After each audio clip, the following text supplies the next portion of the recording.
are live. You already know what it is. It's the one, the only Mr. L Selector back at it again to talk about tonight's it's a post-game reaction of the game that just happened between the Toronto Raptors and the Chicago Bulls.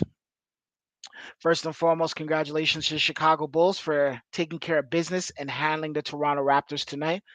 They got the dub. Yeah, shouts to one Matt Nagy over there. Anyone wants to jump in, jump into the stream, yo. But yo, it was pretty bad, honestly, pretty bad. We just saw the end, maybe of we saw the end of the Toronto Raptors season and the end of majority of these guys. Shouts to my guy Matt Nagy. LL, we own Toronto. Yo, you guys definitely got the job though. You guys definitely cooked us. You guys, yo, basically we were leading 3 quarters. We had a 19-point lead. Game was basically ours. And what happened? We started to play like the low IQ basketball team we are.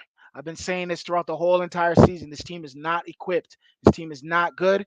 This team has a lot of work to be done. And it showed tonight. What happened? We took a L. Like we just got our ass basically handed to us in the fourth quarter. We lost in the fourth quarter. We won literally 3 quarters and then just lost in the fourth quarter. The highest lead the Chicago Bulls had on us was 4 points, and that was in the fourth quarter. 4 points in the fourth quarter. The Toronto Raptors, yo, we're in trouble, man. Honestly, like the fact that we lost and the way that we lost, tragedy. That's a tragedy. Honestly, like we should have been. This was a game that we should have been. It should have been a blowout. This should have never even been that competitive. But we brought them back into it, and then they caught up, and then they basically just cut our necks off, and that's what happened. We're gonna get into all of that right now. You see what I'm saying? Anyone wants to jump in a stream, feel free to jump in a stream. Honestly, the link is right here. You could jump in there, chime in your thoughts on the game that just happened. You know, um, salute to the guy DeMar DeRozan. That's my guy. I've been telling people about DeMar DeRozan forever. I will never neglect DeMar DeRozan. That's the truest Raptor right there. Salute to DeMar DeRozan for real. Yo, is Nurse gonna get fired? We'll see, bro. Honestly, potentially he might. Potentially he might not. I don't know. Is it cheaper to keep him? He wants another contract. Will he walk away? He might want to go to Houston. He might want to go to other places. We're gonna find out in the coming days and weeks and months. We'll see what happens. We'll definitely see what happens with that. Honestly, that was not shooting foul on Siakam. Depends who you speak to. I thought honestly, at first I thought it wasn't a shooting foul. First I looked at it, I was like, that's not a shoot. But then I looked at it again. He was into motion. I used to see James Harden doing it all the time, and he would get the calls. LeBron gets the calls as well doing that. So at the end of the day, Siakam is an all-star. He's gonna get those calls. You gotta respect it. I know some people. I know you guys are Bull fans. I know Matt Nagy. I mean Chicago in the building. But at the same time, it's like, yo, that was like something that I don't know. That wasn't good. So to my guy John Doe, the apex of all problems to me is offensive play calling. It's particularly non-existent. Kyle covered majority of Nurse offensive play calling and just let him call all the plays defensively. That's true. You're right on that. But also another thing is too. I've been saying this forever. We don't have a facilitator. Go look at the fourth quarter. Go look at some of the passes. Fred Van. The reason why we lost that game is because our lack of IQ at the floor general position. Fred Van couldn't find guys. He chucked up shots at the four. He had 26 points tonight, but at the same time, what happened? He chucked up shots. He chucked up shots, and then on top of that too, he had turnovers. He had bad passes. He was trying to give the ball to certain players, and he was getting stolen, or it was just. And then on top of that too, it was just the best pass he had was when he threw it off the backboard. I think it was Boucher who caught it and slammed it in. But that wasn't even an intended pass. So what does that tell you right there? Fred Van is not a freaking distributor. He's not a play caller. He's not he can shoot. He's a good guy who could score off the bench. He could be a six man. But as far as him being the play caller and the floor general, he's not a great floor general. The deeper you get into the playoffs, you'll start to see how you get it. He got exposed tonight because he was having a great quarter for about. And don't tell me about regular season because playoffs. This is not even a playoffs. It's a play in. This is your life is on the line. One game, you're out of here. Raptors needed this win. They're playing the 10th seed, and they lost. They're the ninth, and they lost to the 10th seed. So what does that tell you right there? The Raptors got exposed tonight, man. And I've been saying this for the longest time. A lot of people in Toronto, a lot of Raptor fans are blinded by it. They think Nick Nurse can't do no wrong. But the reality is, like John Doe said, the play calling is they don't have a good play caller. Kyle did cover a majority of Nurse's offensive play calling, which is true. But now what happened? You see what I'm saying?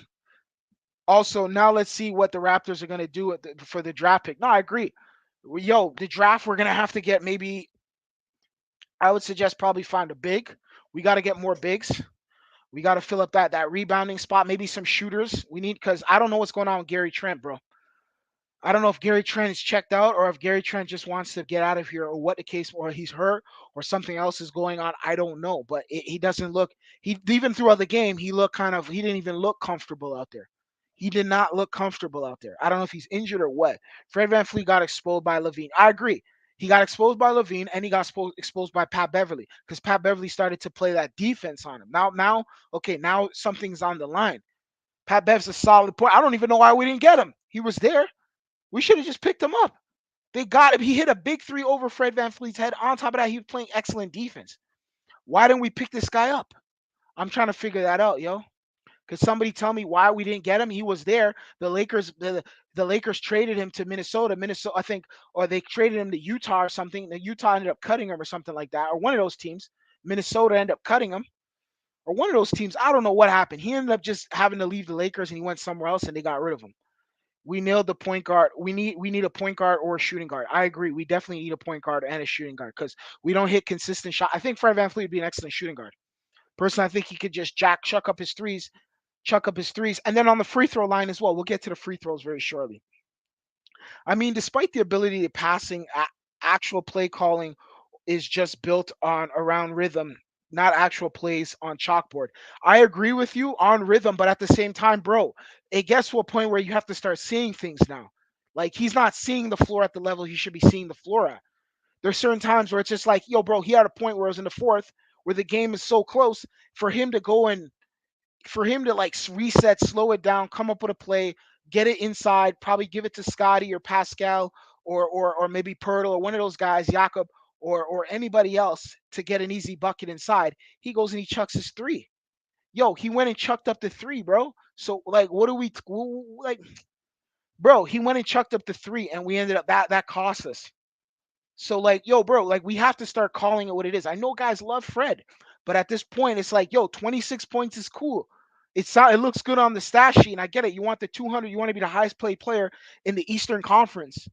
But at the same time, the reality is, it's just like, bro, Fred, like, dude, what are you doing out there? Like, who are you making better? Like, guys have to find their own shot at this point. Like, Pascal's out there, and Pascal missed those free throws. We're gonna talk about those free throws because at the end of the day, that would have basically just tied up the game. And he hit one and then missed two of them after that three, which was kind of questionable. But at the end of the day, Pascal's a star, so he's going to get those calls. He's an all star. He has to get those calls. Because I remember that the effing 2019 championship run, Fred VanVleet was shooting guard, not true point guard. Exactly. I agree. He wasn't the point guard in 2019. He wasn't. He was playing shooting guards. He was hitting the shots. That's what we need him for. We like at this point we have to do. The guy's like turning 30 years old. He's turning 30 years old. Like the dude is what he is at this point in his life. Like he's 29 going or 29, 28 or 29 right now, going on 30. Bro, he is not gonna get as a better facilitator. He's not Kyle Lowry. He's not other point guards that we've seen. He's not Jose Calderon. He's not TJ Ford. He's not other point guards that we've seen in Toronto. He's not even Alvin Williams. He's none of that. He's a shooter. He could score. When he's hot, he gets hot. But when he gets cold and he's streaky at times too. And it all came full circle tonight. That was a game we should have won. We were up by 19 points. How you up by 19 points and losing regulation? Think about that. You're up by 19 points. You're basically killing the team for 3 quarters straight. If this was hockey, we'd already won the game by now. But this is basketball, so it's 4 quarters. And what happened? Think about it. Yo, I agree, but Fred shouldn't have to be essentially Peyton Manning calling audibles 100 of the time. But that's the thing, though, bro. The reality is Fred is the shortest guy on the court. Sorry, the court. So at this point, it's kind of like, bro, we know that you can shoot. We know you can score. But now it's like in these type of games, you have to get those easy baskets. You have to get to the free throw line, which we did do, but we basically missed so many free throws. We got ourselves out of the game with the free throw line as well, which I'll get into again. But at the same time, it's just like, bro, what are we doing as a team? What are we doing? Like, what is Fred doing? Like, pass the ball to Scotty. Give guys, look, kind of like, hey, yo, get over here. Call screens, pick and rolls. A lot of that stuff wasn't even being called anymore. It was just like run it up, run it up, run it up. Okay, Pascal was even facilitating a lot better than him. Like the fourth quarter is what we lost the game. Let's talk about the fourth. Forget the three other quarters. Let's talk about the fourth quarter. Let's stick to the fourth quarter. John Doe. What did we see in the fourth quarter from Fred that showed me that yo, he's that guy? What did he show us? He showed us he's not that guy. He showed us he's not that guy, man. Y'all shouldn't kept someone like Lowry to facilitate this offense. You're right, but if Lowry wanted X amount of dollars. They weren't ready to pay him. Now he's in Miami. He ain't really doing much in Miami right now. He already has his issues. The Miami team, Miami fan base is on him. They're not happy, pleased with the way he's playing, but that's a whole nother conversation. The main weakness is having who's that? John. Who's that? John Doe. What do you mean by what is that? J and H. What do you mean? What do you mean by that? Okay. A lot of times these players, a lot of times these plays are pure um in conversation. Nobody knows what to do off the ball. I agree. Nobody does know what to do off the ball. They don't know how to play. The guys don't even know how to move around. Guys are just standing around waiting for the ball to come to their hand. Nobody's moving around. Guy, you don't see no Richard Hamiltons out there. Guys just running around the court looking for looking for an open. Bro, you could score in the field goal. You could score in the paint. You could score many different ways. You could score on the 3-point line. You could score right in front of the rim. There's many ways of scoring. Why are they not displaying it at that level? We're talking about the NBA. Why are we like these guys are playing? Like, come on, man. Crusoe was reading your offense like a book. I agree. Crusoe played like a beast, especially in that fourth quarter because he came alive. Him, Levine, and DeRozan, they came alive. And Pat Beverly, they came alive. Pat Beverly, did you see the defense he was playing? The Raptors have no defense. Look, Levine gets the ball, they inbound the ball. Immediately, all they know how to do is they can't even play defense properly. They trip him over and he falls into he falls and then he falls out of bounds and they call a foul. These guys don't know how to play defense. Then the rebounding is suspect too. There's so many what do you call it? Offensive rebounds they could grab. They can't even grab it. Guys start getting butterfingers. DeMar DeRozan, go look at how many times DeMar DeRozan and Levine and Caruso are just like grinding themselves into the paint, like just like slicing and dicing with no bodies on them. And if the bodies are on them, they're small bodies. They're not big bodies. Where's Precious Achua? Where's the big bodies? Where's Nick Nurse coming in with the strategic shot? Where's this coaching, this great coaching savant that we're supposed to be talking about? This great, I don't know, the best thing since Red Auerbach. I don't see it. I don't even see anything close to Red Auerbach. People try to compare him to Red Auerbach, probably the greatest coach in NBA history. They try to say he was at that level. I didn't see it. Scotty played mid. No, I agree. Scotty played mid, but the problem with Scotty is Scotty doesn't want to step on anyone's toes. Scotty's kind of like, okay, they already have scorers here. Pascal and thing. If Scotty's not a designated scorer, and that's the problem, they have to start. If we're gonna, this is what I'm saying. If we're gonna have designated scorers, Scotty needs to be one of them. Scotty needs to be the guy. Scotty, there's no reason why Fred Van Fleet is scoring more than Scotty. Fred Van Fleet's taking more shots than Scotty Barnes. Scotty Barnes is no disrespect, but Scotty Barnes is the Scotty Barnes the present and the future. He's the past, present, and future. He won Rookie of the Year. He's the present, and he's going to be the future. So why not get him the ball? Why is Fred Van Fleet taking up so much shot? These are questions that Scotty's agent's going to ask him, and these are questions that people are going to ask. You see what I'm saying? Yo, Dyer DeRozan made Pascal lose the game. DeRozan made Pascal lose the game. DeRozan did what DeRozan had to do, bro. DeRozan played excellent. That's why DeRozan, I have the almost respect for DeMar DeRozan.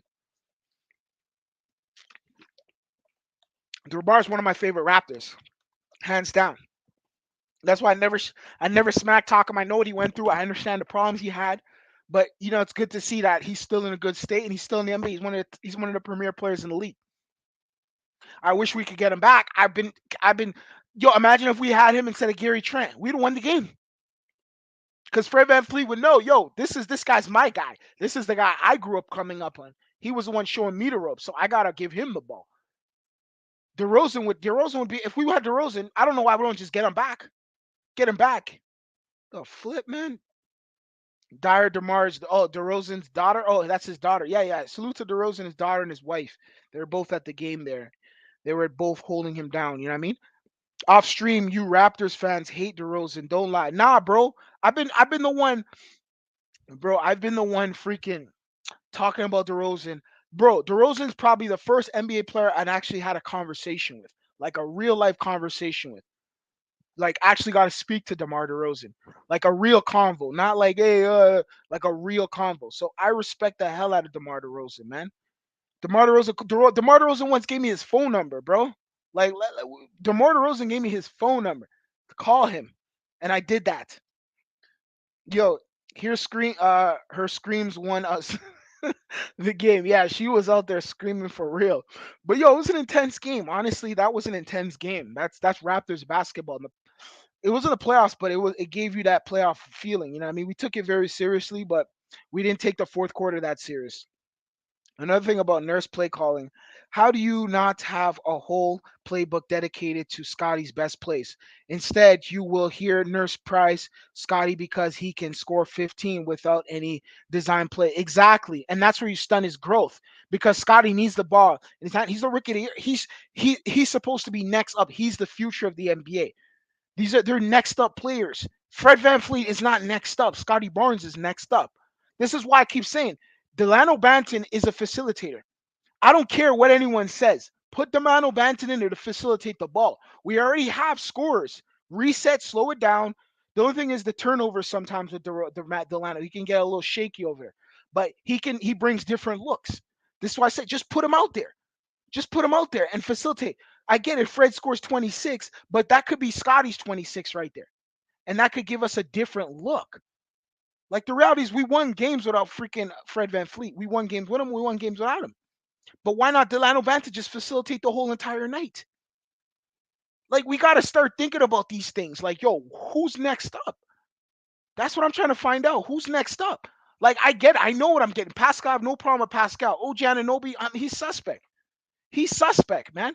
And I've been saying this forever, and nobody wants to listen to me. But he is suspect.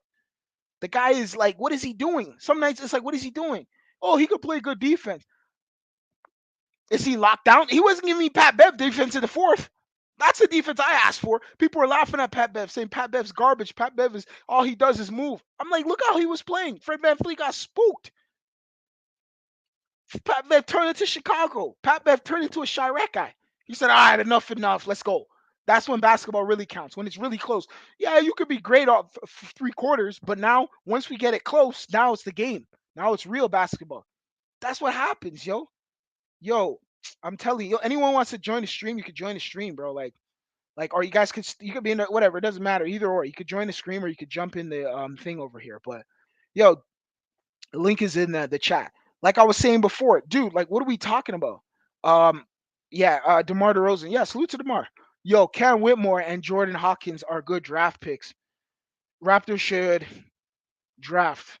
I don't know. I'm not really looking for a guard right. I'm looking for a free agent guard or something like that. I'm looking for a guy who can give Scotty Barnes, Pascal Siakam the ball. And then whoever, that's all I'm looking for. I'm not really I don't at the end of the draft, if I get a shooter, I don't even want a shooter. Because okay, if I get a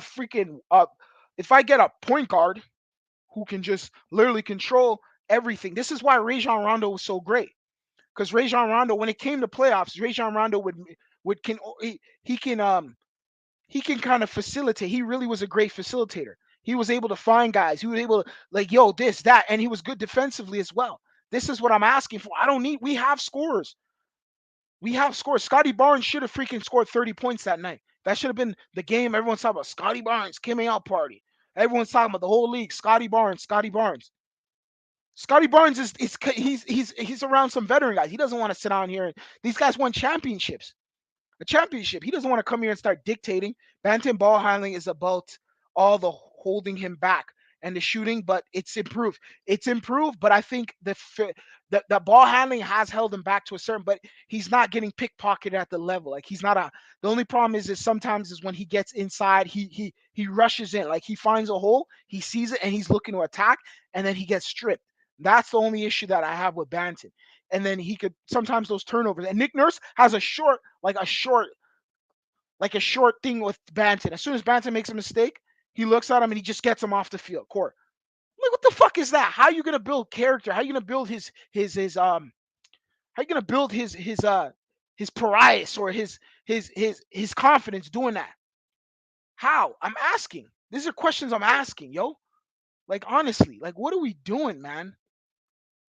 We'll say Fred rarely gets doubled, but Siakam got triple teamed regularly. Yeah, for sure. He got triple teamed, but Siakam, bro, I'm not even gonna hold it. The only thing that he did was he's not clutch. So if he's at the free throw or he's at thing when the game is online, he's not gonna win you the game. And that's where I need Scotty to come in and build that. But how is Scotty gonna build that when he has guys like Fred Van who's looking to shoot the ball every 30 seconds? Like every time he gets the ball. Fred Van first thought when he gets the ball is let me shoot first, pass last. Like that's his mentality. Let me shoot or attack the rack. You're the smallest guy out there, bro. Look for the guys. Bro. It would look so good if we had 18 assists that fourth quarter. Some of those we would have won the game. If he gave us like 18, and he gave us a double double some night, a couple nights, I think a week or two back, and everyone's going about alpha about. I'm like, okay, well let's see when the playoffs hit, when the play-in hits. Raptors don't get free agents. Let's be honest. No, I agree. They don't. They can't get free, but they have to be creative. The reality is you just have to be creative because you have to start doing trades and you have to get creative on that's it. You have to do trades and you have to get creative. That's what we were doing. Go look at us from 2013 all the way to 2019. Even 2020 when we were in a bubble. We didn't get no free agents. We just were creative on how to trade certain guys. That's what Masai Ujiri is very known for. Masai Ujiri knows how to get the diamond or rough in trades. He builds his teams off trades. He doesn't build and the draft as well. The draft and trades. So that's what we have to do. We can't think about free agency. We got to get guys that could fit here. Go get Jordan. If Gary Trent can't score, go get Jordan Clarkson. That guy can score. He could hit a lot of threes for us, and he's a designated shooter. If you want a designated shooter, go get one. Maybe Raptors fans are overhyping Scotty Barnes. Nah, he won Rookie of the Year. We can't overhype him. We can't overhype him. Rookie of the Year is a trajectory of an up and coming All Star. If you win Rookie of the Year, go look at most past Rookie of the Years. They tend to go out to go do great things. John Morant won Rookie of the Year. Luka Doncic won Rookie of the Year. LeBron James won Rookie of the Year. Derrick Rose won Rookie of the Year. Kyrie Irving won Rookie of the Year. Who else? I think Larry Bird won Rookie of the Year. Magic Johnson won Rookie of the Year. Michael Jordan won Rookie of the Year. Like, bro, come on, man. Shaquille O'Neal won Rookie of the Year. Jason Kidd won Rookie of the Year. Like, dude, this is what we have. We have this kind of talent, but the only way you can actually turn him into this talent is giving him the opportunity. Allen Iverson, when Allen Iverson had all these guys on his team, Jerry Stackhouse and all these other players, they had to offshoot a lot of guys to make sure that they built off Allen Iverson's strengths. Now, I think Pascal Siakam would be an excellent 1-2 punch with Scotty Barnes, personally. I think he's the perfect guy because he's coming in his stride. And at least I know he can give us a mid range game and a three. He can play inside, outside. Now it's up to Scotty to take over, bro. Fred Van fucking screwed us over, bro. And those free throws. We missed 18 free throws and Nick Nurse screwed us over. And yeah, you heard it first, bro. It's time to fire Nick Nurse. I'm going on the record and saying right now, Nick Nurse needs to be fired. It's time to offshoot a lot of these guys. Gary Trent, I don't know what's going on with him, but if he doesn't want to be here, he can go. OG Ananobi, he can go. He can get out of here because what the hell are we getting off of him? He's bitching about he wants to play for the Lakers. Maybe it's time, or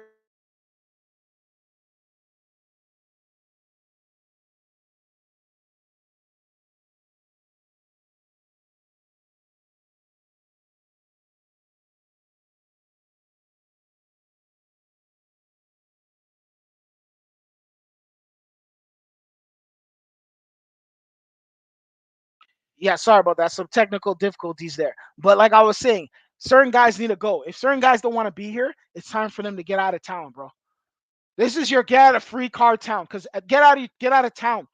Like whatever your free card to get out of town. Like whatever, however the saying goes. Cause at the end of the day, a lot of these guys, I'm not happy about what I saw. How do you lose a freaking game within freaking one quarter? You lost in the fourth quarter and you lost the game. You didn't even take it to overtime. You lost the damn game in the fourth quarter. You won three quarters and you lost in the fourth. Bro, that's like a boxer winning every freaking round, and then goes into the 12th round and then loses a fight. How does that happen? Gets knocked out. You won every round. Scotty is too much in love with being the point guard, in my opinion. I agree. He wants to handle the ball too much, and that's the problem too. He wants to be a point forward. And he could be a point guard too, but at the same time, we need a facilitator. But sometimes he wants to carry it too much. He needs to start watching videos of Tracy McGrady, Kobe Bryant.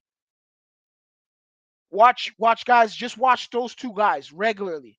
And model and Kevin Durant. Model your game off of that, you'll be all right. You'll have a you'll because Scotty Barnes, my next season should be an all-star from now, from 2024, he should be in the all-star game to the next 16 years. He should be at least a 16-year all-star straight every single year. And what happened tonight was a situation of horrible coaching, horrible point guard, horrible facilitating, horrible defense, and a horrible free throw shooting. 18 free throws missed. You're not winning any game, 18 free throws, missing 18 free throws. And on top of that, too, to top it off, to add insult to injury, yo, or salt on the wound, to top it off, what happened next was this. The Raptors go on to lead by 19 points and lose the game.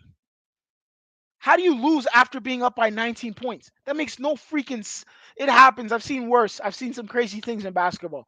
But man, I'm telling you right now, yo, bruh, why was it Delano back? Why is Thing playing over there and he can't even hit a three? Gary Trent, like you said, Nurse abandoned the bench at the bus station like a bad dad. Exactly. I'm out of here. Deuces. You're on your own now, kids. Go with your mom. That's basically what they did. He did. Like, what are you doing, bro? Like, dude, go put Delano Banton in there. Shift it up. Go put Thaddeus Young in there. Give different looks. The Bulls don't even have a deep bench, man. When Dwayne Casey was there, yo, bro, when Dwayne Casey was there, let me tell you something. Bro, we had a thing called the bench mob.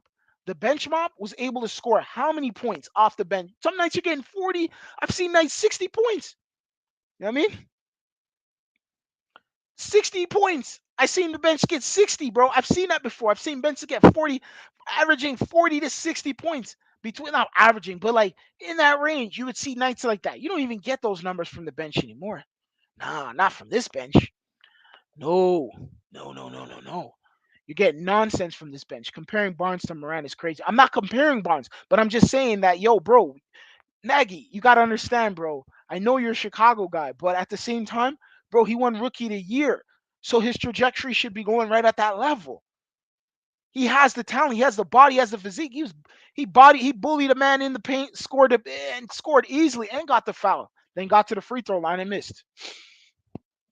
Flexed his muscles, got to the free throw line and missed.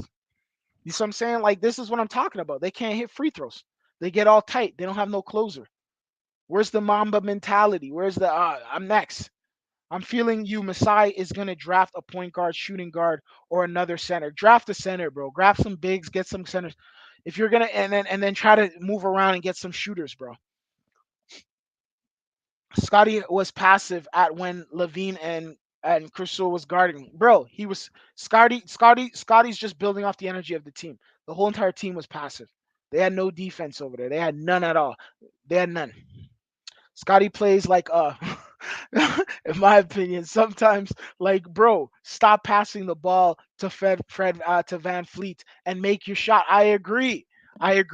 They rely too much on Van Fleet to save them because that's what happens. It's like you, bro. There's times where I'll see the Raptors right in the middle of the paint, an open rim right in front of them, and they'll kick it out and try to shoot a three.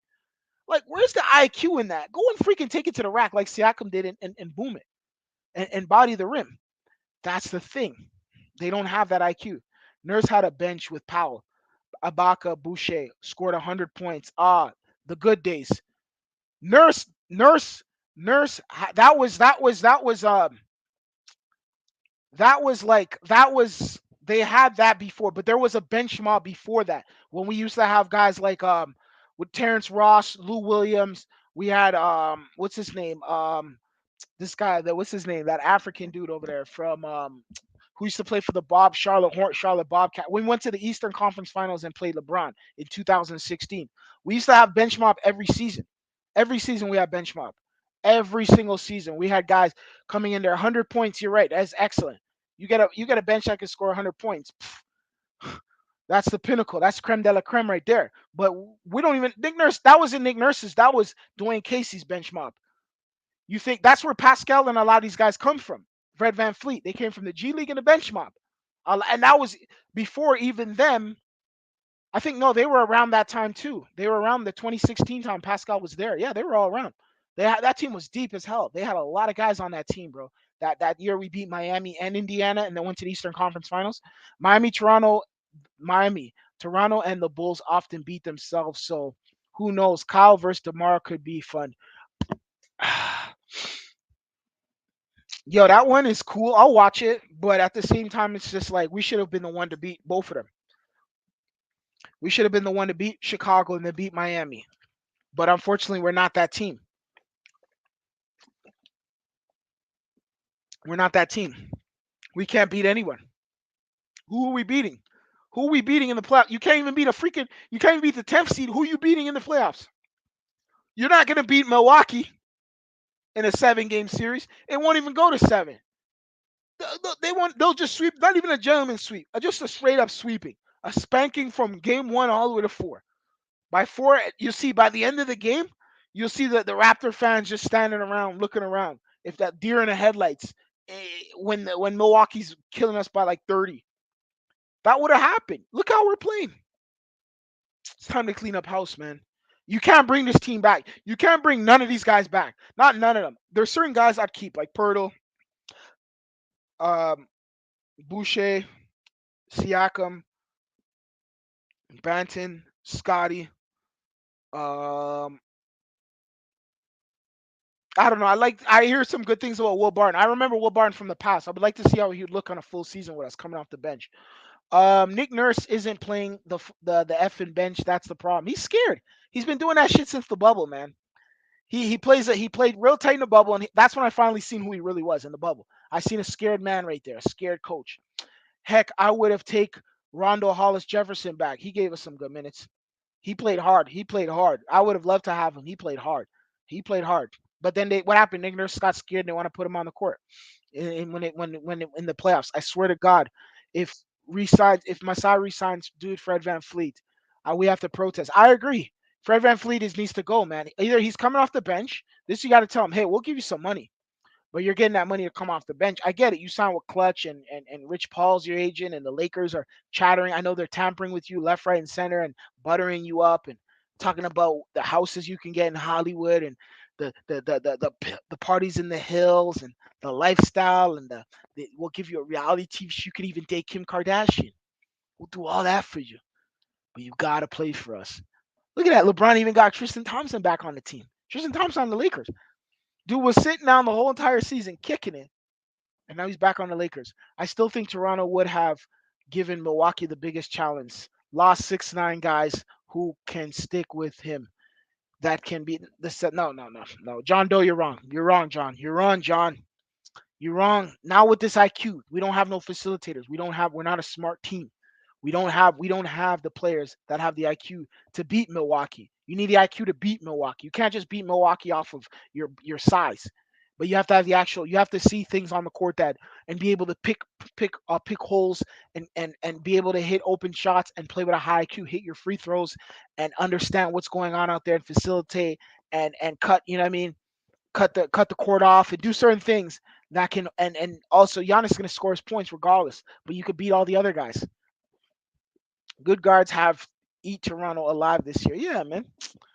What's his name? What's that guy's name over there? What's his name? The point guard from Milwaukee. The Julian. What's his name? The black guy. What's his name, yo? The dark skinned black guy. What's his name? From who went to UCLA there. But yo, he would have cooked us. The LA guy. He would have cooked us. He would have the point guard from thing would have slept. He would have exploded. Pat Bev basically destroyed thing, destroyed him. I don't care what anyone says. Pat Beverly was the best point guard in the fourth quarter on the court. The best point guard in Toronto was Pat Beverly in the fourth quarter. The best point guard in Toronto was Pat Beverly in the fourth quarter. Take that in for a second. Take that in. It wasn't Fred VanVleet. Fred VanVleet played really good point shooting guard for 3 quarters straight. But the best point guard was Pat Bev. And he hit a three over Fred VanVleet's head. He played the defense. He did things that little things that count. Why don't we have guys like that on our team? I'm trying to figure that out, yo. You see what I'm saying? Why don't we have guys like that on our team? Like honestly, I'm gonna go because I didn't even get a chance to go into the stats. I'm gonna go into the stats right now. So we're gonna talk about this really quickly. So Fred VanVleet, 26 points, 12 rebounds, 8 assists. All those points came in what? All those assists came in the 3 quarters. One steal. That Zach Levine, 39 points, 6 rebounds, 3 assists, 1 steal. Zach Levine had a hell of a night tonight. Zach Levine was playing ball. Okay, so Jakob Pertl should be getting at least 15 points tonight. He scored 7 points, 8 rebounds, 3 assists. Nobody's passing him the ball. Nobody's giving him the ball.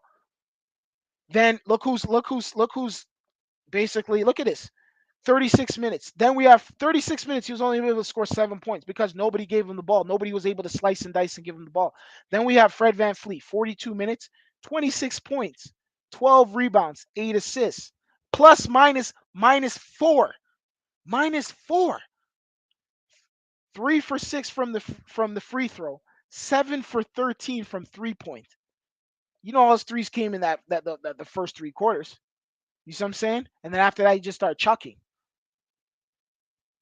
Like, what is he doing? 8 for 22 tonight. 8 for 22. 22 shots. He only scored about 8 baskets. Mr. Fred VanVleet. And everyone keeps hyping this guy up. OG Anunoby, 42 minutes, 13 points. He virtually played the whole entire game. And he only scored 13 points and 4 rebounds, 3 assists. And people keep talking about this defensive guru. Plus negative, -3. Bruh, he didn't give us what we needed. Scotty Barnes, on the other hand, 40 minutes, 19 points, 10 rebounds, 2 assists. He had a double-double. Plus minus for Scotty Barnes, -4. Well, yeah, of course he had -4. 4 for 7 from the free throw. 7 for 13 from the field goal. He was very efficient tonight. Pascal Siakam, 42 minutes, 32 points, 9 rebounds, 6 assists, 1 steal. Plus -6. Pascal had a great game tonight. Gary Trent, 16 minutes, 2 points, 2 rebounds. And that was all he gave us. 1 for 7 from the field goal. 0 for 5 from the 3-point line. Precious Achua, another one. 9 minutes, 6 rebounds. 6 points, 4 rebounds. We didn't get nothing from Precious Achua either. Chris Boucher, 7 minutes, 0 points. And then the rest of the bench, everybody else, 0, 0, 0, 0, 0, 0, 0, 0, all the way down. Zeros. Now you wonder why we lost the game? Now you guys wonder why we lost the game. Now you see why. Okay, we need Derrick Rose type player. Nah, I don't know about that. I don't know about that. Derrick Rose ain't that guy no more, bro. Let's keep it 100, bro. Let's keep it a buck, bro. Derrick Rose, I love Derrick Rose in his heyday, but he ain't that guy no more. Drew Holiday, yep, that's the guy. That's the point guard for Milwaukee. Salute to Drew Holiday from the Milwaukee Bucks. That would just destroy us. Then we have Holiday would clamp up on Fred VanVleet very quickly, very easily. He would take care of him, get him out of here. Easy work. Then the Bulls have Heat. Wait, Bulls and Heat have zero chance of slowing down Giannis down. It's just Bam. Toronto has Jakob, OG. Them guys ain't doing nothing to Giannis Antetokounmpo. Precious Achua. You think Jakob could be way better if they gave him the ball, if he had a facilitator, if they actually gave him some looks and stop letting him get garbage buckets and find his own way, but actually using him as a freaking player and stop thinking about, oh, I'm starting to honestly think Fred Van Fleet might be a stat pattern. I think he's about him. He's about his shots, what he can get. How are you the smallest guy on the court and you're scoring more than players that you shouldn't even be scoring more than? And you're not even Isaiah Thomas, or you're not even at the level of that. Isaiah Thomas, I'm talking about Detroit Pistons Isaiah Thomas, or even at the level of you know what I mean? Like some of the top two premier guys. You're not even a legend like that. So how? He's not facilitating either. They would still have lost though. Yeah, they would have lost. You're right. They wouldn't beat him. Holiday isn't quick player like Levine though. So we wouldn't burn Fred as bad. No, I agree. Levine was fast, man. Levine impressed me, man.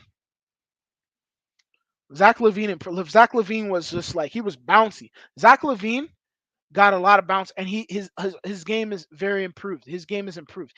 What I'm thinking liking about Zach Levine is his mid range game, his 3 point game, and his inside game, and his IQ. His IQ is getting higher. Like he knows how to he understands the concept of taking it to the rack and continuously doing that. So I like Zach Levine. Salute to Zach Levine. Salute to DeMar DeRozan as well. Barnes is averaging less than points, steals, and rebounds than rookie campaign. That you are hyping up. You're right, because what's happening is he's resorting to these guys and they suck. The team sucks, man. Last year that team was in the playoffs. This year this team sucks.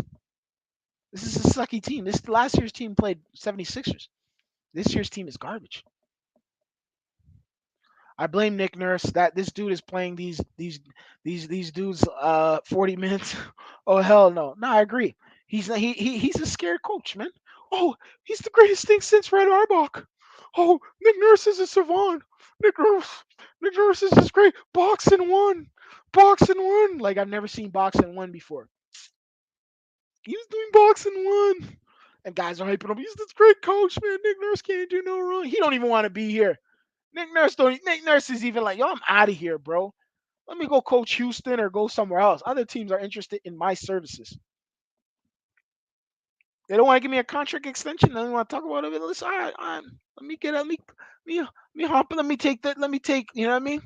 The next flight to a freaking whatever city's gonna fly me out there, and let me start put on my nice suit and you know what I mean. Go to the whatever the local Ruth Chris Steakhouse and let's cook up. So let's cook. Let's. I mean, let's broker a deal over some a porterhouse. You know what I mean, or a ribeye or something. That's what he's thinking. That's what he's thinking. He's not thinking about Toronto like that unless they give him a contract. Then he's thinking about Toronto. Come on, man. What did he say? 7 for 30, 13 for Barnes is okay, but he should have take 20 shots in my opinion. But how's he going to take 20 shots when their ball can only go around so much, and you have guys like Scotty Barnes, what's his name, Fred Van Fleet taking 22 shots, 22 shots, and scoring only like what 7 of them? Come on, man. This guy gets the green light. This guy's Kobe Bryant now. He's a small light skinned Kobe Bryant. That's basically what we're giving him. Can't dunk the ball, but he's a Kobe Bryant. What the f is Masai smoking? If you don't fire that p word bum, then I hear you. Still, he should get fired. He should be out of here. The stats for Barnes are in both season is very similar. The stats for Barnes are similar. You know what I mean? That's what John Doe's saying there. I got to look at the stats. I haven't been paying attention to his stats like that. I've just been looking at the product out there, but I don't know. I don't think he's ascending. He's not ascending at the level that I thought he would be able to ascend at. And that's because of what happened, the guys that he has around him. And that's just that. That's just that. He has guys who want to shoot first, and that's it. He wants to shoot first. He has a bunch of shoot first guys. Pascal is one of our only guys with positive plus minus. Exactly. And that's the thing. That's the problem. That's the problem. He's the only guy. And he's the only efficient one too. At that. The rest of these guys aren't even efficient. Like at that level. Like, well, the rest of them are low key. The only one who's inefficient is thing. Scotty Fred Van Fleet. Nav Battier really wasted his money this season. Nah, I agree, bro. Bro, I agree, bro. I don't even know why he's buying them tickets. They should just start getting it to him for free because I've been seeing Nav Battier at the game since freaking, dude, I was a kid. To the early 2000s. I'd go to the Raptor game. He would be there. You know what I mean? Nav Battier's car shop was in my old neighborhood. His old shop was down the street from my house. You know what I mean? So it's just like what is come on, man. They gave him a ring. He's a legend, you know what I mean? But at the same time, it's not even Nav. Nav they did Nav dirty today, bro. Nav should have went home, jumped in the car, took the Cohiba, just light that up and smoke that and drive right to in the big SUV and drive right to the next spot he needs to go to. That's what Nav should have done. You know what I mean? He could have went to whatever the bar, whatever gentleman's club, wherever Nav goes at night, to his wife, wherever he goes, or the steakhouse or wherever, and go kick it on the street or whatever Nav got to go do. You know what I mean? But at the same time, it's like, come on, man. Like, what are we talking? What are we like? Yo, this is ridiculous, man. This is embarrassing, honestly. Um, this is not the way that we if we were gonna lose, I'd rather us got blown out than actually lose the way we lost. We won. It's like a boxing fight. We won 12 rounds and got knocked out in the fourth. Got knocked got knocked out in the fourth quarter. Basically, just just forgot how to forgot the sweet science. That's basically what happened, and that's what happened to Toronto Raptors. They got their ass kicked. Simple as that. Got their ass spanked. Spanked, spanked, spanked, spanked. Nick Nurse and Justin Trudeau needs to get out of here. These two bums in Toronto. Don't kill me, bro. We're not gonna get political here, but I hear you. Then hired AJ Griffin. If that works, if that could shake up things, if that could shake up things, I don't have no problem with it. I honestly don't. My only thing is like play a deep bench and have facilitators. That's all I ask for. Play a deep bench and have facilitators. Have guys who can pass the ball. Have guys who can look for guys and guys who can bring the ball up court and have high IQ basketball players. You know what I mean? Kyle Lowry was a China on the bull. He would just boom boom boom boom and get to the rack. And he was very durable too. He was a stubby guy, but he was strong. He was strong and he could facilitate. Fred Van Fleet can't do none of that. He's not strong. He can like I'm not gonna sit down and say he's not. He's not weak. He's not weak. He's a little bit strong. I'm not gonna take that away from him because Fred can get to the rack, but he can't finish with the strength, like with a body on him. He could do that too, but not at that level where he's like a lower version of Kyle Lowry. Like there's a lot of similarities you could see, but the problem is Fred likes to shoot a lot. He thinks he's Stephen Curry out there. He thinks he's Stephen, and maybe he'd be great for the Lakers. I think LeBron would, because LeBron would have him. LeBron, he needs somebody he could look up to. He has nobody he could look up to. LeBron James is the guy, the hierarchy that he would respect and he would listen to. Pat Bev walked by the locker room and told Bobby Webster, the team is fucking trash. And I agree. I agree. Salute to Pat Beverly for that. Tell him what it is. Because I've been saying that forever now. We've all been saying that, but nobody's listening to us. I think even Bobby Webster and Masai starting to realize that too. Because you're not going to see Masai when they lose. Masai's going to be hiding on the corners. Masai might not even show his face. You won't see Masai. What's today? Thursday? Monday, you'll see Masai. You'll see Masai on Monday, the season wrap up, and then Masai, you'll start. If you're in the Toronto area, you might see him around. You're in Los Angeles, you might see him around. You're in Las Vegas, you'll see him around. If you're in Africa, you'll definitely see him around. And you might see him around in South America as well, maybe in Spain and Europe as well. He might be going over there too to go and scout some players and handle business and go grab a Cohiba and sit down in a spot, a lounge and smoke that and broker a deal. Like that's what he's doing. But and eating his jollof rice and all that other good stuff. But at the same time, it's just like, yo, come on, man. Come on, man. Like honestly, yo, like this is it's an embarrassing loss, man. It's a tragedy, bro, to say the least, man. This is an embarrassing loss, man. You see what I'm saying? Like, yes, tell Messiah the team is effing trash. As well as I'm sick and tired of these dudes low key. You should have tanked when I told you, Ninja. Nah, I hear you still. Let me tell you something, bruh. A lot of people have been talking that tank narrative, but at the same time, it's just like, yo, it's the team was it was constructed pretty poorly. There's too many guys who do the same thing on this team. There's too many guys who have the same position. There's too many scorers or wannabe scorers on this team. There need to be designated roles for each team. Every championship team has designated roles. If you go look at most championship teams, Stephen Curry was a true scorer. They had Stephen Curry, they had Andre Iguodala the first year, and they had Klay Thompson. Draymond Green knew his role. He wasn't trying to score. He was playing defense, doing other things out there. The last team they played defense. They had guys doing other things out there as well, and Steph Curry and Clay scored, and Andrew Wiggins added with the scoring. They had Kevin Durant at one point who was scored, prolific scoring. So like they have their guys, like, and then they have other guys who do other things. Like they had Festus Sicily, they had what's this? They had a whole bunch of other guys on there that come in there. Bogut at one point. They had a bunch of different guys on that team, that Golden State Warriors team. When LeBron won it, go look at those Miami days. That team was very well balanced. They had different kind of guys. They had shooters. They had this. They had that. They had defenders. They had shot blockers. They had everything. Go look at the San Antonio Spurs in their heyday. You have to have designated players. You can't have every guy trying to score out there.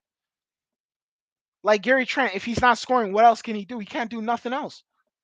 He gives you nothing. If he doesn't score, he's like Lee Nailon. Go Google Lee Nailon. When I was a kid, there was a guy named Lee Nailon who used to play in the NBA. Bro, all he can give you was 14 points. That was it. 14 points, Lee Nailon will give you. The rest is that. You got Charles Oakley coming to Toronto, coming and kicking it with some of his old time Toronto guys. You see what I'm saying? Gave him the OVO gear. He's chilling. He's like, I'm Team Raptor. He played for the Bulls and the Raptors. He played with Michael Jordan. Played with Michael Jordan. Then played for the New York Knicks. Played with Michael Jordan. Then played for Toronto. Then went back to Chicago. He's been East Coast through and throughout. He was sitting down there at the Raptor games, checking on his guys because he has a lot of guys in Toronto. He's tapped in Toronto. Charles Oakley tapped in, and you guys go and stink up the gym in front of Oakley. Like, you know what I mean? Come on, man. Come on, man. Bruh. Dude's kicking it. Come on, man. Y'all looked like the Houston Rockets tonight. Oh my goodness. Yo, did it look that bad? Yo, this guy said the Houston Rockets, bro. Oh man. Houston Rockets are an AAU basketball team. Houston Rockets are an AAU basketball team in the NBA. That's basically what they are. That team has no chemistry at all. That team is, yo, let me get mine and you get yours, and that's how we're gonna play. Just fill up this everybody score points and let's go home. If we win, we win. If we lose, no. If we win, that's a bonus. But nine times out of 10, we're gonna lose. That's the Houston Rockets basketball for you in a nutshell. They're not a good team. And the fact that my guy Matt Nagy from Chicago, Chirac's own, is telling us that we looking like that. That's not a good look. That's not a good look. Raptors are gonna have me covering the Chicago Bulls soon, bro. They're gonna have me covering the Chicago. They're gonna have me. I'm honestly thinking about just covering the Lakers, man.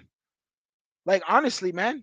If this keeps up, man, I might just start covering the Lakers or covering ex Raptor teams, ex Raptor players, the Clippers, the Chicago Bulls. I'll just cover those teams right there. Cause what are we doing? We can't beat anyone. If they can't bring back the same lineup, bro. If they do, we're in trouble. Cause bro, honestly, that lineup is not gonna give us anything, and they're not built for anything either. They are not built for anything at all. So the fact that we have this lineup, and if we run this lineup back, that's a tragedy, man. That is a foregone conclusion of being a tragedy because there's no reason why we should be running that lineup back.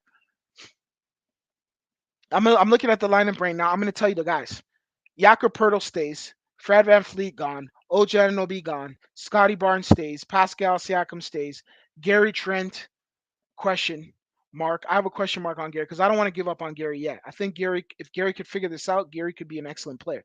Preston Achua, he got to stay. I'll keep Precious. He's still young. He's still young. Chris Boucher stays. Will Barnes stays. Joe Westcamp, I don't know. I don't know who he is. I don't know what he's giving us. Thaddeus Young, he's old. I don't know if he if I don't know. The problem is if Nick Nurse is still there, he's not using him. Malachi Flynn gone. Delano Banton stays. Christian Coloco stays. Ron Harper Jr. I don't know. And Dowden, I don't know either.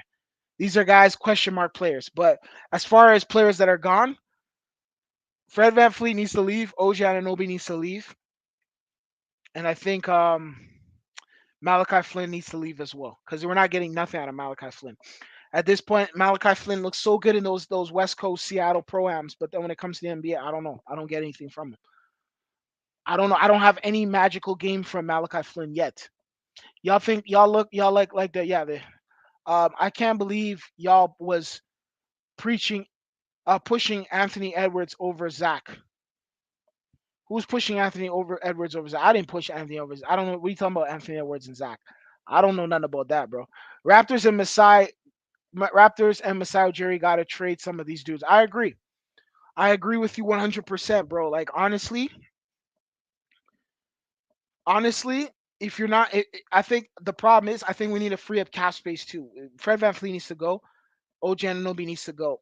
I think maybe even Gary Trent might have to go too, but I don't know. I'm still on the fence with getting rid of him. I think if we get rid of those two guys, that will lessen up a lot of that. Will put more of a role on Scotty Barnes. So there's more of a role on Scotty. I have no problem keeping OG, but OG doesn't seem like he's happy. That's the issue too. Supposedly he's not happy. There's all I've been hearing for the last 2 years is he's not happy. Last year I heard it, but I didn't take anything. I didn't take it that serious. But now it's just like it's continuously coming up, and I'm like, what's going on? But when you talk to the media, everyone's trying to cover up for this guy because they're ass lickers over here. They don't ask him, yo, do you want to be here or do you want to go? Nobody, everyone's scared. They're like, don't get these guys offended, man. Don't be sensitive, man. When it comes to the Leaf guys, when it comes to covering the Leafs, these guys are on the Leafs' ass, bro. When it comes to the Leafs, these guys ask them tough questions. They're on them. People didn't even want to play in Toronto for years, the Toronto Maple Leafs, because they're like the media was so negative, so toxic. They couldn't handle it. Like the New York media with the Yankees, the Rangers, the Islanders, the Mets and the Knicks and the Brooklyn Nets. Like they were so like people couldn't handle it. But all of a sudden, I don't know what's going on. Media got soft. Toronto media was notoriously known for doing that for the Maple Leaf players. I don't know what's going on. So now with the Toronto Raptors, they're not tough. They're not asking tough questions. That would have been the first question I'm asking. Hey, what's your status? There, there are words in the grapevine that you don't want to play here no more. Are you are you committed to playing for the Toronto Raptors? And do you want to play here? Yes or no? That's it. Two-part series question. Are you committed and do you want to play for the Toronto Raptors? What's so hard? Nobody wants to ask him. No, but like, don't offend him, man. I would have to see him at African Giants or at these galas and these events because he'll come and I don't want to offend him. I don't want him to be mad at me. I don't want to lose my media credentials. That's how these guys be talking, man. I don't want to lose that. I don't want Masai to get mad at me and Masai blacklist me. I can't talk with Masai. Cornballs. Ask those questions. They used to do that to the Jays. Ask tough questions to these guys. Jose Bautista, Joey Bats used to get tough questions asked.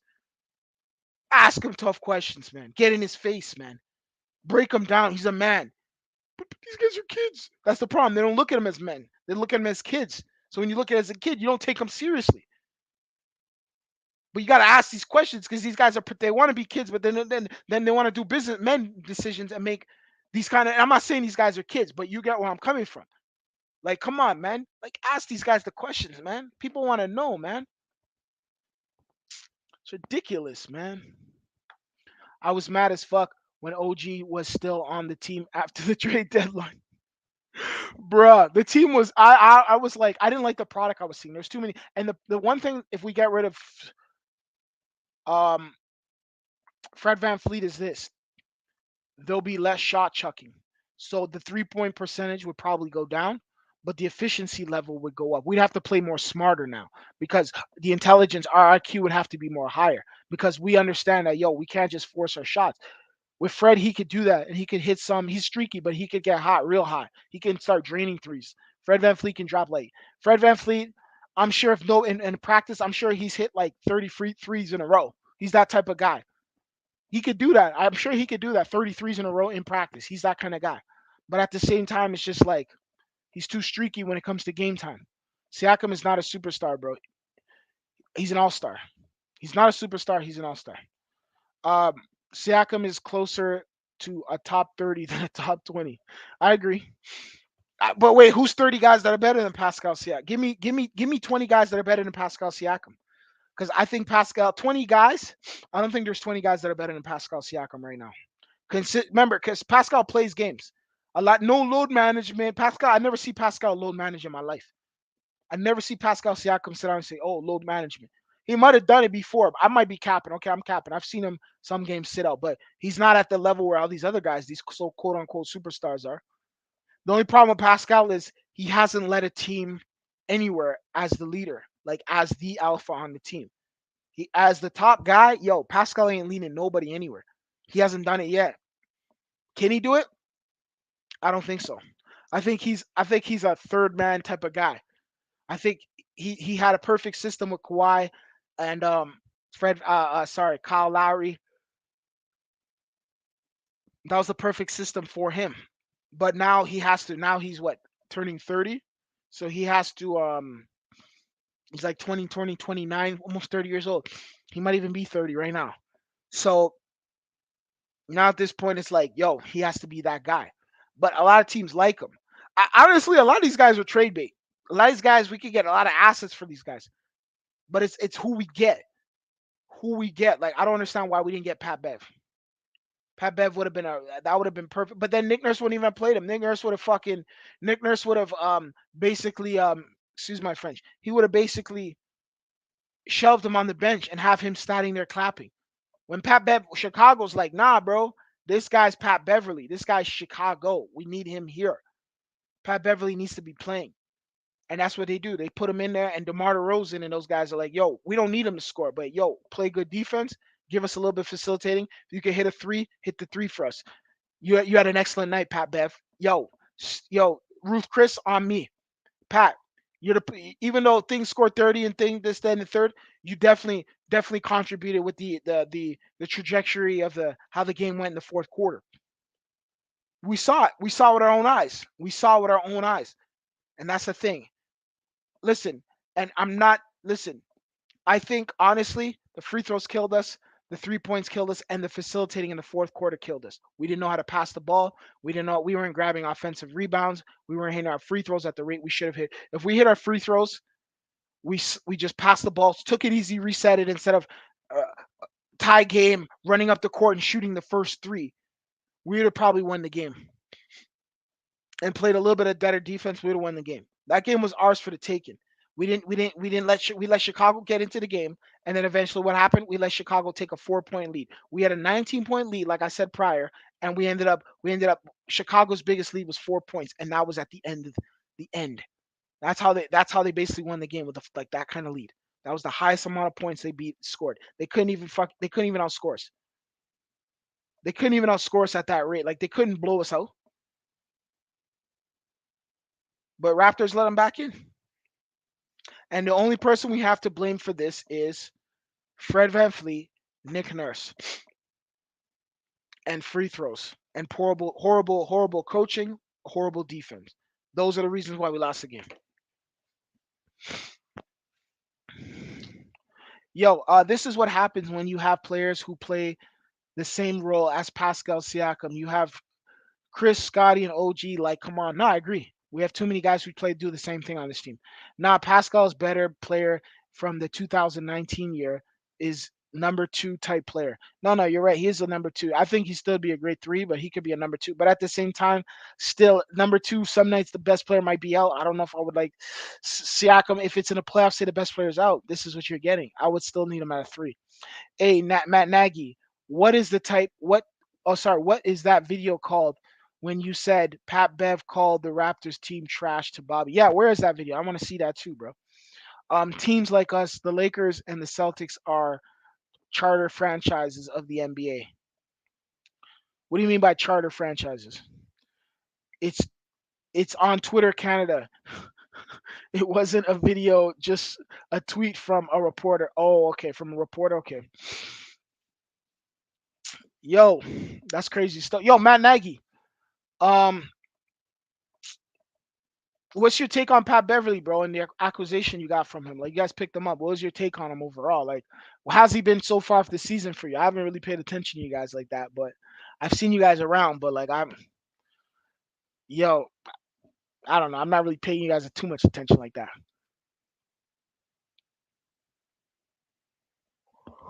So yeah, what's your take on that?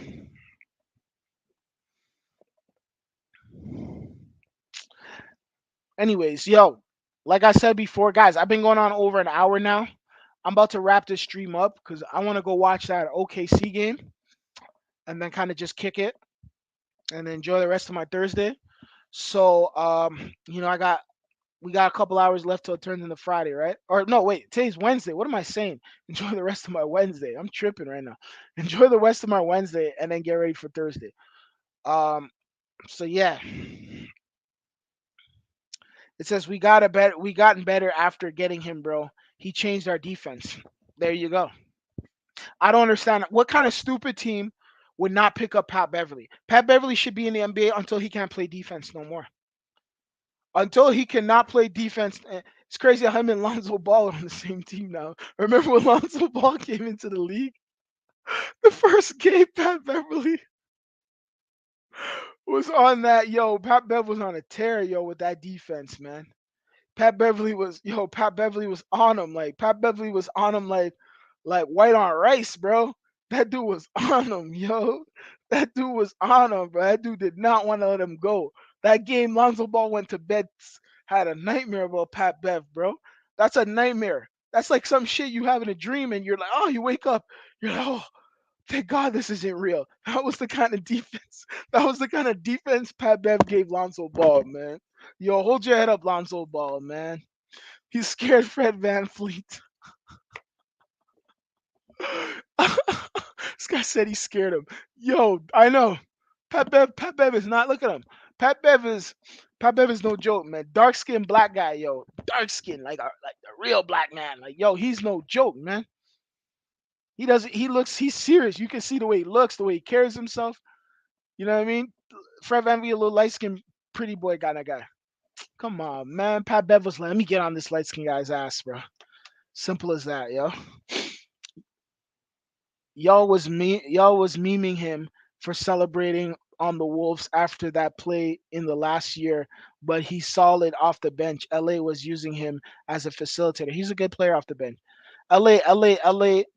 Yeah, but yo, he was good. I had no problem with him celebrating, and Pat Bev did what Pat Bev had to do. Pat Bev's a baller, man. That's what true ballers do. I need guys like that. Guys who show emotion, guys who are tough. When I was coming up as watching basketball, that's how the players used to play. I used to watch KG. I used to watch guys like Raja Bell and guys like Bruce Bowen and guys like great solid defenders and guys who had a lot of character, a lot of grit, a lot of personality. Ron Artest, guys who were you kind of like, oh shit, I gotta play this guy tonight. Like it can go left. That was the kind of play. Like you could literally those kind of players. You might get into a fight with them. But they're the best team, the best players to have on your team because you know every night they're gonna give you that defense. Pep was giving physical defense. The refs weren't even calling. Like Pat, they were touching each other up on each other. That's what basketball's about. I'm like, why doesn't the NBA play like this every night? 100-point games, straight defense, straight this, that, and the third. You see what I'm saying? Like good defense, hard nosed defense. I thought that Chicago played really good. I don't think Raptors played good defense in the fourth. I think Raptors played like crap. Raptors just left the Raptors took their foot off the pedal. Raptors were driving whatever, a Lamborghini, and eventually let the freaking the Hellcat, their Charger Hellcat, the red eye Hellcat, or the Dodge Challenger Hellcat Red Eye Charger, the new one, or the Scat Pack, one of them joints, or the Jailbreak or whatever, the Demon, one of them joints. They let that thing just come right past them and beat them. That's basically what happened. Raptors were killing them like a Lambo, just crushing them.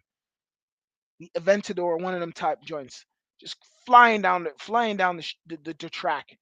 And then they took their foot off the pedal, and all of a sudden the Dodge Demon caught up, and the Demon, the Hellcat caught up, and the Hellcat ended up just finishing the Raptors in the finish line. That's what happened. So the moral of the story is, yo, honestly, don't take your foot off the pedal, man. When you have them in a vulnerable position, get them over with, man. Take care of business and move on, bro. Ain't Fred Van Fleet from Illinois too? He's from Illinois. He's from Rockford, but at the same time, he's not from Chirac. It's a different Illinois. Pat Bev's from Chirac, or he's from the west side of Chicago. Come on, man. It's a different kind of Chicago. That's a different Illinois over there.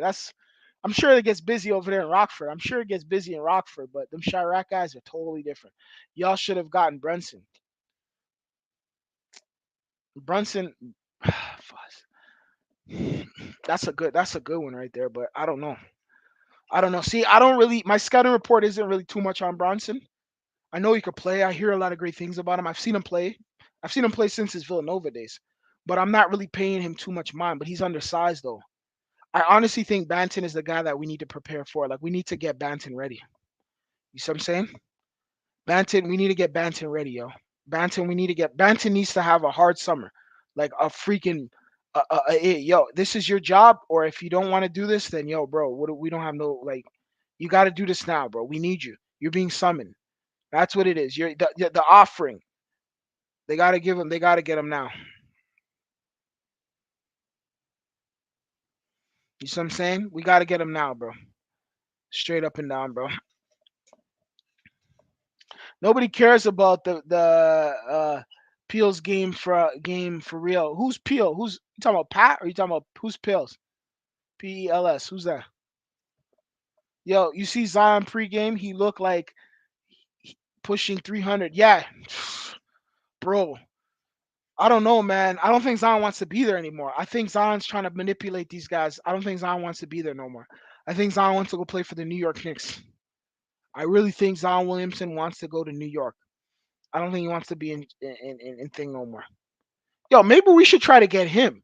Maybe we should package a deal with OG Anunoby and thing and just get Zion Williamson, and then put him in like Masai Ujiri and them guys hire him a chef, put him in fat camp, and let's let him knock some of that pounds down, because I think Zion Williams would be the perfect fit.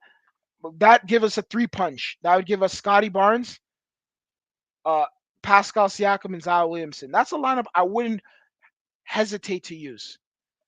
The only question is Zion's health. That's the only thing that I'm nervous about. Will Zion? I know he won't play 82. Will Zion give me 65? If Zion can give me 65 and be in the playoffs, I'm happy. So he doesn't give me 82, but he gives me 65. So that's 20 games missed. Oh, sorry, no, 80. I'm sorry, 82 to sorry about that. That's not 20 games. That's 17 games missed. If Zion can miss 17 games, give us that, I'm happy. If he can give us that, I'm happy. I'm geeked. I'm excited the fact that Zion is here. He misses 17 games and gives us 65 games, and we go to and he's here in playoffs. I'll get rid of Gary Trent, Pascal Siakam, and Fred Van Fleet for Zion Williamson. Zion's younger, more upside, and on top of that, he plays bully ball. And on top of that, he's not when he plays, he plays. The only thing is he's scared. I think he gets hurt a lot. He gets injured because his body. That's why he needs to go into fat camp. Pelicans. What about him? Yo, Zion and Luca be doing mukbangs off season. Yo, I agree, bro. I agree, bro. They do mukbangs in the off season, bro. Nah, real talk, bro. I don't know what these guys are eating, bro. Luka Doncic is mukbang season for real. No way he's playing 65, bro. I know that's a pipe dream, bro. 17 games missed. Yo, I'll give him 17 low management. I'll give him out of the 17. We'll divide that by whatever. The 17. We'll divide that by whatever. So 8 games he could do low management. 8.5 and 8.5. 8.5 games he could do low management. So you divide that by two. So 8.5 low management and 8.5 injury. So he's get injured for 8 games, and 8 games he can sit down for low management. That's all I'm asking for from Zion. That'd be great. I would love to have Zion here. If he gave us 65 games, I'm happy. Kawhi Leonard gave us like what? I think 60 games or something like that. 65 maybe. Kawhi Leonard was weird. He'll play like 2 games straight, miss 1 game, maybe miss 2 games, then play 2, 3 games straight, then miss 2 games or 1 game. He was doing some weird stuff like that. Yo, but at the end of the day, came alive during the playoffs. That's all I'm asking for. Straight up and down, yo. But yo, anyways, guys, it was good talking to you guys. I'm out of here, bro. I'm signing out. Salute to everyone for coming out, yo. Honestly, like salute to my guy, salute to Matt Nagy. Salute to Matt Nagy, Chicago's very own. I mean, Bulls fan. I don't know if he's from Chicago, but he is a Bulls fan. I'll give you that much. Then we have Six Canada TV. Salute to my guy, Six Canada TV. Salute to John Doe. Salute to Skating Shorts. Real talks, yo. Salute to you guys for coming through in the chats. Um, definitely unfortunate loss for the Toronto Raptors. I'll probably come back after Masai Ujiri speaks. So we'll come back after Masai Ujiri speaks. I want to hear what Masai has to say. I want to hear what he has to say, and then we'll come back for that. And then after that, we'll probably do the. I don't know if we're gonna do the finals. We'll do the NBA finals. Sorry, I don't know if the East. We'll do East and West, and we'll do NBA finals. So and then we'll do the draft as well. And then we're gonna be doing boxing as well. So we'll be back for boxing.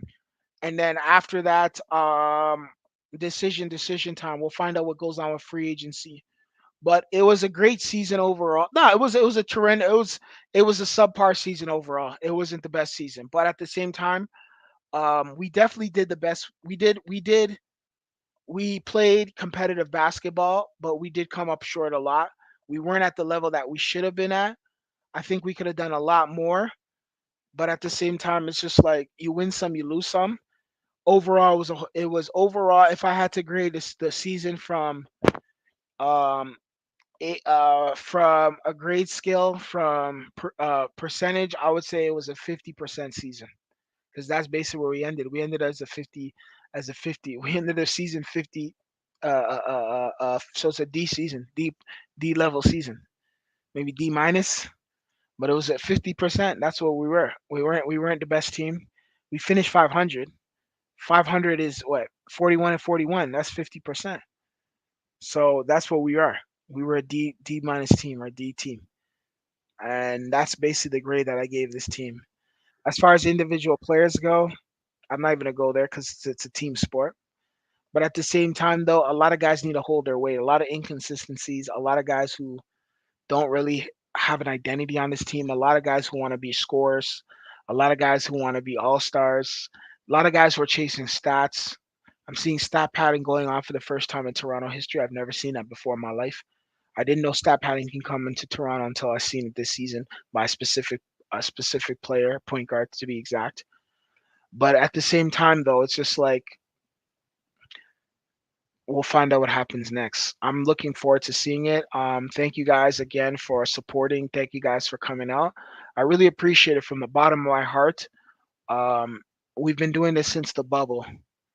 That's when we started this, and we've not been as consistent as we wanted to be this season. It's been tough, man. I'm not gonna lie to you guys. Like watching the product out there, especially the Raptors. I can only speak for the Raptors because it's a Raptors channel. It's been a little bit challenging, you know what I mean, watching the product. Some nights I'm just like, bro, this team's horrible. The basketball IQ's low, everything's bad. I'm not feeling it. So some nights I'll be watching all the games, but I just be not saying anything. Not all, I catch a majority of them though. Or I catch if I don't catch the game, I'll see the highlights or whatever happens after that. Because I do have a life. I have other things I have to do. You see what I'm saying? But at the same time though, it's just like it's been a tough season to say the least, you know? And honestly, I burnt out, you know what I mean? I burnt out a bit because the way these guys were playing, I just was like, I can't do this. I can't sit down here and fake it and pretend like I'm happy. You know what I mean? And I'm very invested in this team. I really like this team a lot, but at the same time, I'm always going to be Raptors because this is the city's team, and I'm from the city. So, but it's just unfortunate that these things happen. I understand we win some, you lose some. It's time to go back to the drawing board. We'll be back. We'll be back in October with the full season and the beginning of the season and whatnot. We'll be back then, and we'll talk then as well. Hopefully things change up because that's what I'm looking to see.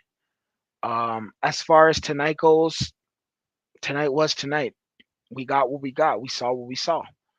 That was the product that was there. That was the product that was presented to us. That was virtually the product the whole entire season. You're up, you lose. You can't hold up. You can't hold the lead. Horrible coaching decision. A lot of hands lifting and shoulders and arms flaring on the bench, and guys looking real salty and guys looking real mellow, and people just kind of excitement started dwindling down. It's just like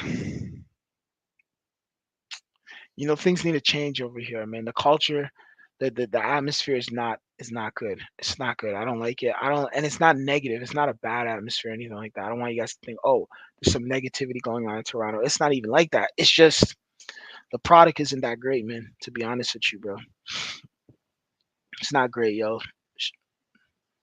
Straight up, yo. Yeah, man. Peace, Matt Nagy, man. Yo, peace, bro. I'll be in Mississauga in the summer. Matt Nagy's coming to Mississauga. Salute to Mississauga, the whole 905 over there, Peel region. Salute Saga City. Um, yeah. So I'm gonna wrap this stream up. I thank everybody for coming out. Thank you guys. If you're gonna go binge watch this after, go binge watch this after. Share this with your friends. Tell your friends about me. Oh, shouts to my guy Valex Sports Prime. Yo, Valex, bro, we're about to wrap this stream up, but yeah, we lost still. Like, it was unfortunate, but we did lose. We lost to the Chicago Bulls. You probably seen it. I know you saw it, but it is what it is, yo. Honestly, we took a L. Not happy about the L, but we took the L. Valex, I'm gonna be on your channel soon, bro. So I know you're gonna be talking that Knicks, that Yankees talk. I know you talk that Carolina Panthers as well. So yo, I'm gonna be on your channel shortly though, bro. Subscribe to my guy Valex, bro. Yeah, shocked a little bit. No, yo, we lost. We blew the lead. There's no reason to be shocked. We blew the lead. We were up by 19 and we blew it. You know what I mean? And that's basically what happened. We're up by 19 and we blew it. Don't be shocked, bro. Don't be shocked. There's a lot of changes that need to be happening in Toronto, bro. Yo, how's Jeff in the zone doing, by the way, too, bro? Tell Jeff to holler, come through, bro. I haven't seen Jeff in the zone in a while, bro. I don't know if he's still out there or what the situation is with him, but yeah, definitely not a good look. Honestly, the way we lost tonight, like things are gonna have to change. The season does end Monday.